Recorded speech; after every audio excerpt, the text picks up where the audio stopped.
Welcome to Real Judaism with Rabbi Klapper. Unfiltered wisdom for Jewish life.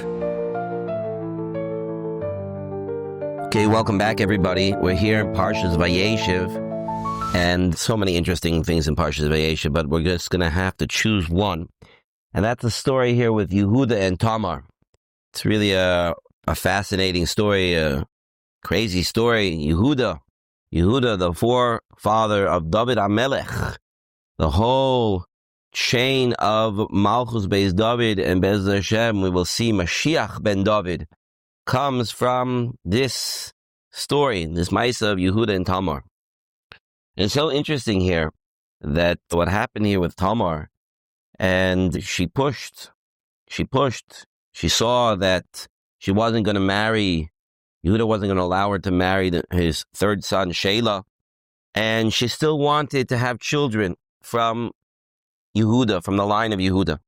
And because of that, she dressed up and she tricked him. And from there comes Malchus Beis David. It's an amazing thing. Rashi here comments something amazing. Why did Tamar have this chus? Why? What was it about Tamar that gave her this chus, that she should be the maternal grandmother of Mashiach, of all of Malchus Beis David? What was it? So Rashi here in Pasuk Chavav, the Pasuk, it says that after Yehuda recognized Vayomar tzadka mimeni, she's right, meaning after she showed Yehuda that it was really from him, that she was pregnant from him. So Yehuda admitted, she's right. Ki al kein lo nasatia l'Shelah, I did not give her to my son Shelah b'ni v'lo. So Rashi here says on the word mimeni, tzadka mimeni, she's right and it's from me. So the first pshat is that, Pasha pshat, she's pregnant from me. But Rashi here brings a medrash. And the medrash says that Tamar was zoichet to this chus, to be the maternal grandmother of all of Malchus Beis David, because she was tznuah. The fisha haised tznuah bebeis avia, because bebeis chamia, because when she was living as the daughter-in-law of Yehuda in his house, she was tznuah. And that's why Rashi also says he didn't suspect her, that it was her, because she was tznuah. Tamar was tznuah, and it was in the schus of being tznuah that she was zoichet to be the grandmother of all of Malchus. It's really an amazing thing. You see, the Medrash brings this as well. The Medrash on Chuma in last week's Parsha, in Parshas Vayishlach, says it straight out. When a woman is tznuah in her home, she was right to marry a kohen gadol v'tamid kohanim gedolim, and her children to be kohanim gedolim. This is a famous, that Kimchis, who was very tznuah, had 7 sons who were kohanim gedolim. It's an amazing thing. This chus of tznius is so great, but why? What is it about the middah of tznius? There's so many other great middahs as well. There's a middah of chesed. There's a middah of rachamim. There's so many other good middahs that people have. Why is it dafka that the middah of tznius is the middah that elevates a woman to the point where she can be zoichet to bring out of her all the spiritual foundation, the spiritual leaders of all of Klal Yisrael? How is that possible? Where does it come from? So we have to understand the middah of tznius is so chashuv.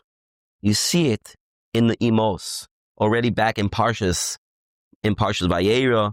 It was pointed out by the Malachim to Avram Avinu that Sari Meinu was the tznuah. The Gemara Megillah teaches us that we learn what tznius is from Rachel Imeinu. This was the essential middah of the Noshim Tzidkanius of Klal Yisrael. What is it? And the idea here is very, very, very important.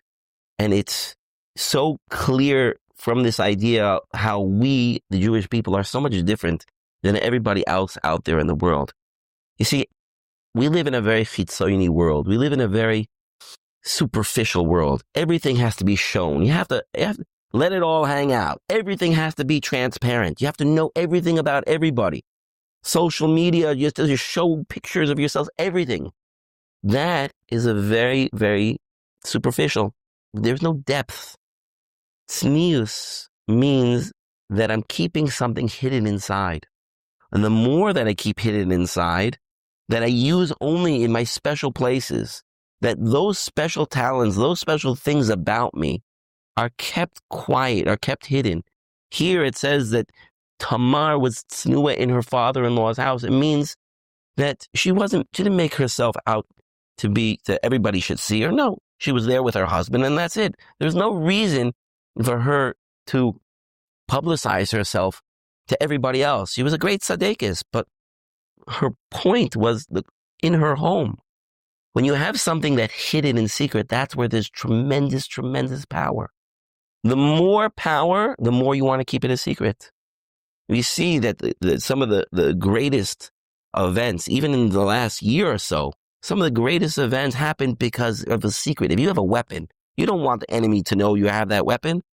You want it to keep it a secret in order that you can use it at a time they'll be surprised. The element of surprise, because they don't know about it, is extraordinarily powerful. It can change wars. It can change the entire world.